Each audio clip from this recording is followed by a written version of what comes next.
right, hi, my name is Oline, speaking with Michael Landsberg, host of TSN Off the Record. This is for Mind Your Mind. Thank you, Michael, for taking the time to speak with us. Thank you for being interested in what I have to say. So you've been hosting Off the Record since 1997, and you're known for asking tough and controversial questions to your guests. I'll take that. I guess that wasn't a question, that was a statement. So yes, thank you. Do you think your interviewing style has changed drastically since then? No, I don't think it's changed drastically since I started, but I think that the two things that you made reference to, did you call them tough and controversial? Right. Those two things, I think I'm probably more tough and more controversial. Although controversial, I'm not sure whether it's 100% the right word. But I think, toughness can only come with confidence. And the more you do it, the more confident you get. And the more times you are confident enough to battle someone on their own ground. Keep in mind, when I interview someone, we're always talking about what is happening in their life, not my life. So if you talk to a hockey general manager and you're interviewing him and you're challenging him, you better know your stuff because you're now living in his world. And if you want to be tough and controversial, you better be prepared to back up what you're saying because you will get challenged. That's true. That brings me to your interview with UFC fighter Chael Sonnen. After you accused him of backing down from a challenge he had offered to Anderson Silva, he was unwilling to cooperate during the interview and pretty much walked off. So I was actually wondering if you could go back in time and redo that interview, would you? Oh, 100%. Absolutely. And would I change the ending? Absolutely not. As a matter of fact, I just did a radio interview with a station in Winnipeg because we're talking about Chael Sonnen. He's coming back on the show on Friday. Oh, really? Yeah.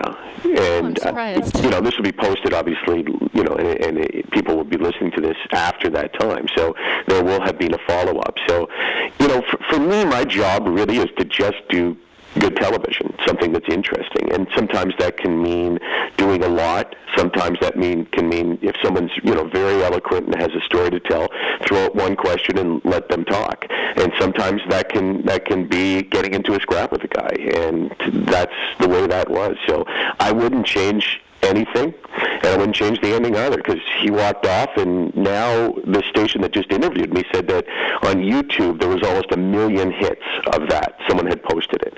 Well, what in Oline, in my life am I going to do that's going to get 1 million hits? That's true. I definitely enjoyed it. I'm sure that's why everybody keeps watching it. People like, as I would and do as a viewer, people like uncomfortable situations. Yeah. They like it when people are genuinely mad. As a matter of fact, you're watching, you're hoping that this kind of escalates and blows up. Yeah. It's fun to watch, and so the more you can do it, the better your show's going to do. That's true. And you've interviewed many high-profile athletes, such as Terrell Owens, Steve Nash, Alexander Ovechkin, just to name a few. Who are you hoping to add to this list, and why? That kind of changes. I kind of have a wish list that revolves depending on the time that you're talking about. Like right now, I'd like to interview Tim Tebow. If you would have asked me 6 weeks ago, I wouldn't have mentioned Tim Tebow. So it tends to be people that are big in the news, and then there's people that we'll never get. I mean, I would love to do an interview now with Roger Clemens or Barry Bonds, and talk to them about all the things that people want to hear. Those are interviews that probably never will happen. I'd love to interview Sidney Crosby right now, given his struggles and all he's gone through, and not talk to him even about his health, but about his mental well-being. Yeah. On a serious note, Mind Your Mind is a youth mental health website, and you've mentioned in your interviews that while you were suffering with depression, you were a professional deceiver, and you were appearing to be happy. Mm-hmm. My question is, why did you feel that it was necessary to pretend to be happy when truly you felt? Well, what you have to, I have to explain that a little bit. I appeared to be happy on television, right? Because my job really calls for it. No, but there's more to it than that. Okay. So your question is a very valid question. My job calls for not acting the way you feel, but acting the way you want people to see you feeling. So regardless of how depressed you are and how difficult the period in your life is, for that half hour, you need to be, either Mr. Happy or Mr. Excited or Mr. Up or whatever it is, whatever it's called for. That's what dictates, what you show as opposed to what you're really feeling. So, I had a good 60, 70 shows in the fall of 2008 when I was suffering from severe depression. And I thought the whole world could see it. I was sure that I would finish one day and people would call me and email me and say, "Oh my God, what is wrong with you?" But, the truth is we look at ourselves way more closely than others look at us. Yeah. So that was that. And in other aspects of my life, at work also, I didn't tell anyone that I was suffering. Because, again, this gets to the specific nature of my job. It's a performance job. And if you tell people before you go to perform that you're not feeling well, that you're suffering from severe depression, they will always see your performance and say, "Well, yeah, you didn't seem to be yourself." Because you programmed them to look for that. So I didn't tell them any of that. But I told the people in my home. I told friends. So I was not in the closet really at all personally. I was in the closet professionally, if that makes sense. Okay, yeah, that definitely makes sense. My next question is, why do you think people don't look at depression as a disease, but rather a sign of weakness? I think I have a pretty good idea of the thought process that may lead to that. So let's say that I suffer from depression and you don't, Olene. Okay. And you and I are in a restaurant. We're sitting beside each other at tables, but we're not together. And you're listening to me have a conversation with a friend, and I'm telling my friend how I'm suffering from depression. I need to go on medication. If I had a choice, I wouldn't do anything all day. I can understand why people make the decisions they make. I'm in horrible pain. And you hear that, and you think to yourself, well, that guy beside me is suffering from what he says is depression, but I get depressed sometimes, but I don't stay in bed all day. I don't need medication. I don't call it that I have an illness. So obviously, if I can overcome the feelings of depression, then I must be stronger than him, and he must be weak. So I think it's the perception that people have that they have somehow beaten depression, because we use the same word to describe when we're having a crappy day as we do this serious and sometimes fatal illness. And that's to me what the biggest problem is. If we call depression disease A, and that's what it was referred to, I don't think that there would be the same stigma. Yeah, but now we just use the same words that people use when they're having a bad day. So you're saying that people are using the word depression too lightly during their everyday lives? Well, I think what it is it's an ambiguous term, right? I mean, depression is, if this was the Landsberg dictionary, depression can be defined as, there's other ways, obviously tropical depression and weather, and when you push something down, it leaves a depression. But in terms of our mental well-being, depression can be a serious illness that can be fatal because people take their own lives. It can certainly be lifestyle-changing, lifestyle-altering, a serious illness. But depression also is a term used for people having a bad day. Yeah. We know that that's what they do. So it's a word that gets confused because we use it for two different things. Yeah, that's true. And what steps did you take to recover from depression? Well, this was not my first bout. I've never quite figured out what it is that you have. Is it an episode? Is it a bout? Maybe you could help me on that. What do you call it? Like if you have, over 14 years for me, I've had 4 severe episodes, bouts with depression. I don't know. You can give that some thought. So I've had 4 of these, let's just severe depression times, where each time has followed the same pattern. Each time I get depressed when my anxiety is out of control. when I'm worrying about something. And there's one thing in my life that I particularly worry about, and I get more and more and more anxious, and I let it grow inside me. It's like I'm cooking up this massive anxiety, and I have no way to let it go. And eventually, that turns into depression, and I can feel myself sliding deeper and deeper.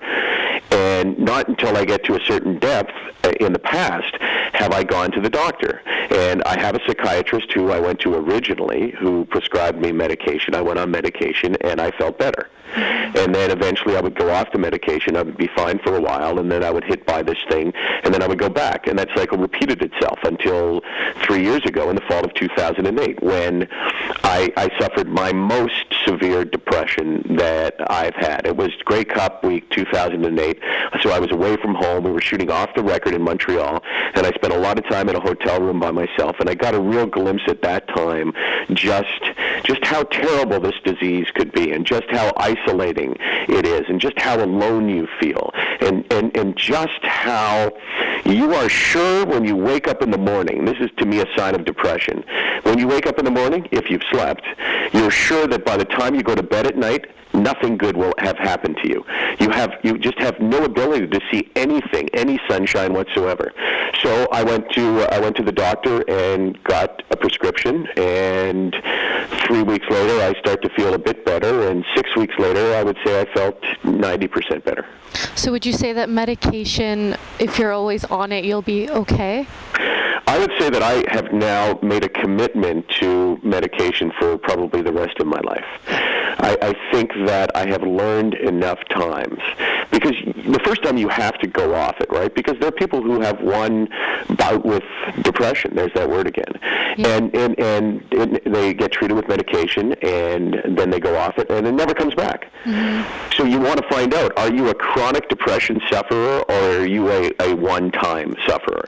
And now I think I can pretty well say I am a chronic depression sufferer who is lucky enough to live in an era in the history of the human race where we have this thing called an antidepressant. And it's not a perfect drug.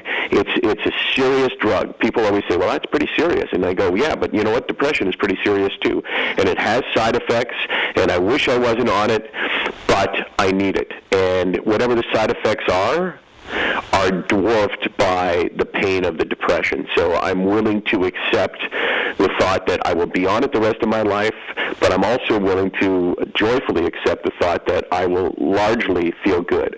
You know, I don't ever feel perfect. I would say some days I feel perfect, but it doesn't last more than a week, and then I'll have a bad day. So I'll have 7 good days, 1 bad day, which when you've been to 300 bad days in a row, it sounds pretty good. Yeah. This past summer, your friend, an NHL star, Wade Belak, committed suicide because of his depression, and you mentioned in an article that his depression was worse than you knew. How have you dealt with the sudden death? I think I've dealt with it at least in part by making myself, as I'm doing right now, the voice of a voice, not the voice, a voice for mental illness and for depression, and for being a total advocate for people sharing their depression, for people coming out and saying, you know what, you don't have to understand my depression, because the truth is someone who's never suffered from it cannot understand it. But that's the case with most medical experiences. I mean, the horrors of chemotherapy that someone goes through, if I've never gone through it, could I really understand what it's like? And the answer is no. So people don't have to understand what your depression feels like, but what they have to do is they have to respect your pain.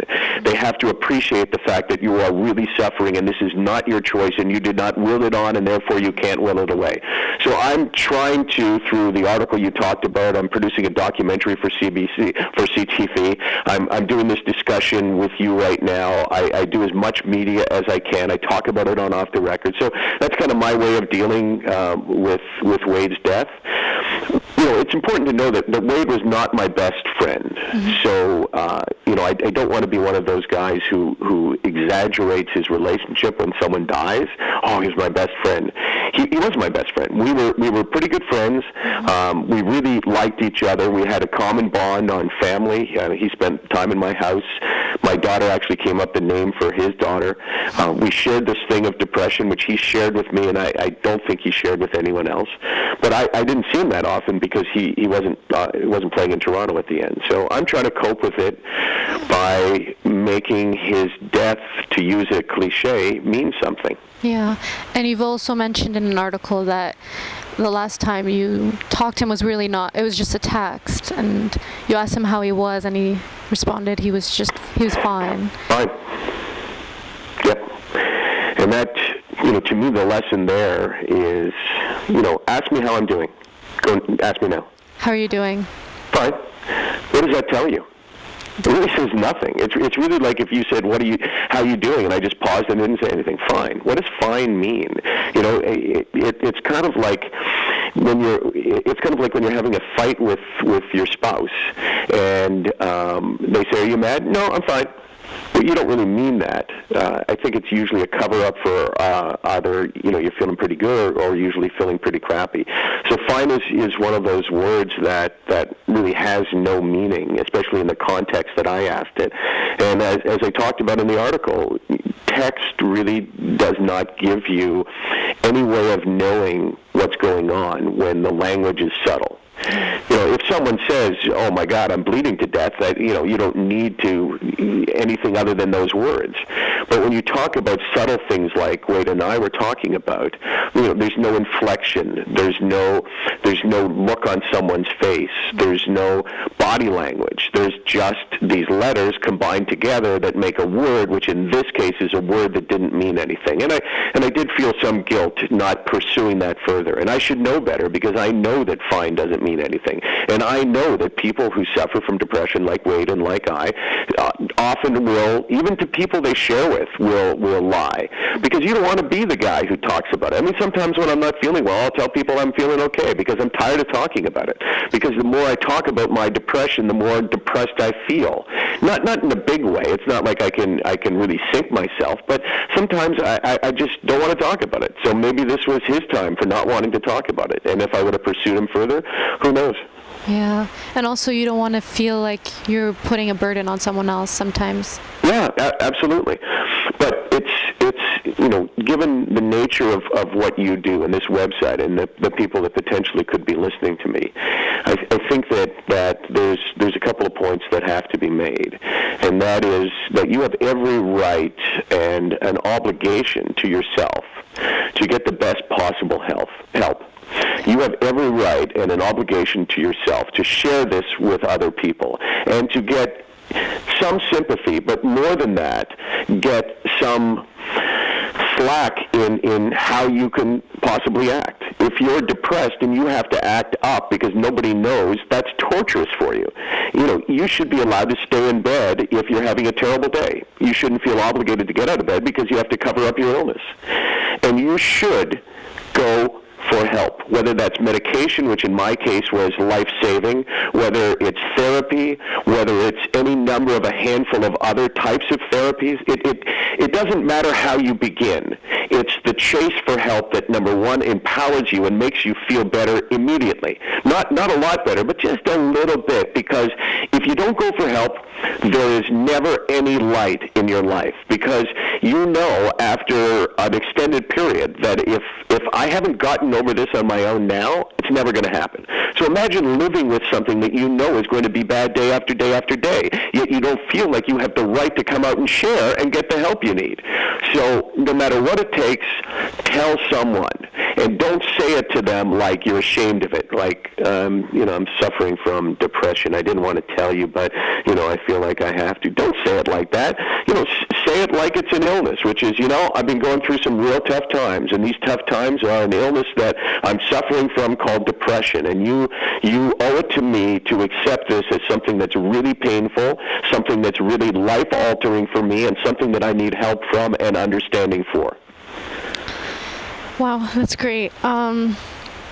I just want to say I'm sorry for your loss. First. Oh, thanks. But I think I appreciate that. But there's was a lot of people in my position in their relationship with Wade. I mean, everybody loved Wade. He truly was the life of the party and the happiest guy out there, which teaches us a lesson too. And your advice is really good. I'm glad you said that. Do you think that the NHL could do anything more to support their players? I think the NHL does a pretty good job. I mean, exactly how good a job we don't know, because they have this thing called the program, right? And if you suffer from an addiction or a mental illness, you go into the program, and at the beginning you don't even know who's in the program. The only way you sometimes find out is if people take time off. You can make the assumption, but we don't know really what the program consists of. But I think the NHLPA has done a good job in the NHL of offering people the opportunity. The true challenge for hockey, which I have no real way to suggest otherwise, is the acceptance of mental illness in the dressing room. A player's fear from coming out and saying, I'm suffering from this, and his fear that he'll be ridiculed and he'll be thought of as weak. And also there's a huge career issue here. If a player is a free agent at the end of the year and he's a mediocre player, and he says, I'm taking off a couple of months to get over this depression, and a general manager during the summer has the opportunity to sign a player, is he going to sign the player, all things being equal, that suffered from the depression, or is he going to sign someone else? So a lot of players hide it because they fear the impact on their future employment. Mm-hmm. On a lighter note, name a pet peeve. A pet peeve that I have, that other people do? Yeah. I tend to be pretty. I'm pretty flexible. Not much makes me mad, but Really? What's on interviews or something? I get mad when interviews are crappy, and I get mad at myself first of all, because in a lot of ways it's like you're someone's doctor, and even if the patient dies, if you're the doctor and you have a heart, you feel responsible, right? Yeah. You may not say this is entirely my fault, because people will die, but you also don't just get up and say, oh well, you know what, not my fault. So I feel often like the questions I have to ask myself is, what could I have done to make it better? Yeah. And you always can. My job is to take a 5 out of 10 potential interview and make it a 6 or 7. My job is to take an interview that's going to be a 9 because the person's such a great guest, and don't screw it up. So, in fact, some of what I believe is my most challenging shows, and the shows I'm most proud of, are ones that you might go, well, that was pretty mediocre, because I know in my head that show, if someone else hadn't taken my approach, would have been terrible. Mm-hmm. So it's always make the best of what you got. Okay. And who inspires you? I would say that I'm kind of an unusual guy from the standpoint. I don't have pet peeves. I'm not sure that. Yeah. I think I'm pretty well self-inspired, because I was brought up in a great home. I was surrounded by love all the time. So it wasn't like I had to go outside my home for role models. It's not like I had to get myself esteem from other people. I just I never had anyone when I was going into broadcasting that I wanted to be. As a matter of fact, as a sports fan, I never even had favorite players. I always liked teams, not players. Oh, that's interesting. So who inspires me? I would say people who are delivered really bad news, whether it's an illness or a death of someone, and are able to recover enough, especially their own illnesses, because sometimes people never recover from the death of a loved one, but people that can walk around with baggage on their back, huge burdens, and still make the people around them happy and still be productive. I think that's what really impresses me. That's great. And you always talk about sports, so my next question is, what sports do you play?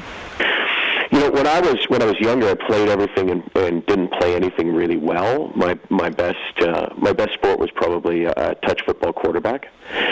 But now, basically, I would say I don't play sports. I ski, so I guess that would be sort of playing a sport. Although if you said I'm going to play skiing, people would say, well, you're not a skier, because that didn't sound right. I go to the gym, and I go to spin class.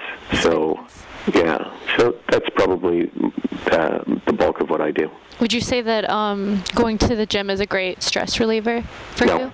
No. No? No, I've been there because I'm as I'm sure you're aware, or at least my belief is that anxiety and depression are like brother and sister, and that sometimes it's tough to differentiate between the two, and one leads to the other, and we treat them both the same way. I mean, you treat anxiety with an antidepressant, so if they're treated the same way, it stands to reason that they're generated by the same problem that's existing in your brain. So I've been to the gym many times suffering from severe anxiety and sat there and thought, wow, I'm not really feeling this rush of endorphins that people talk about where you go, wow, I feel a lot better. I will say that maybe after a spin class, there's a half hour afterwards that I feel a bit better, but for the most part, no. And for my last question, for many TSN off-the-record fans, it's hard for them to imagine another host, but if you had to choose another occupation outside of broadcasting, what would it be? If I was doing something that I'm not doing now, I would probably write a book right away, and I think I would, if I could stay in this industry. If your question is allowing me to stay in this industry, I think I would write for sure, and I would produce some television shows, which I always wanted to produce, but never really found the time. Mm-hmm. Well, I'm sure you'll find the time eventually, right? Who knows? Why? Are you saying I'm going to be fired? Is that what you're saying? No. Oh, I got scared. I'm saying there's still time. Yeah, and I have this doc, which is going to be probably February the 8th on CTV, and I'm hoping that as since you said this was the last question, that was my cue that you're wrapping up. But there's a couple of words that I give to people, because I try to correspond with all the people that correspond with me on depression, and I say 4 words that you need to mark down, because you so far have been unwilling to embrace them. But fight for your happiness. If you don't, who can and who will? And what's more important than that? And there's so many people that have never really fought because they thought that they couldn't, but you can. Thank you for speaking with us. My name is Oline, speaking with Michael Landsberg with Mind Your Mind. This was my first interview, and I'm glad it was with you. I enjoyed it. Thanks.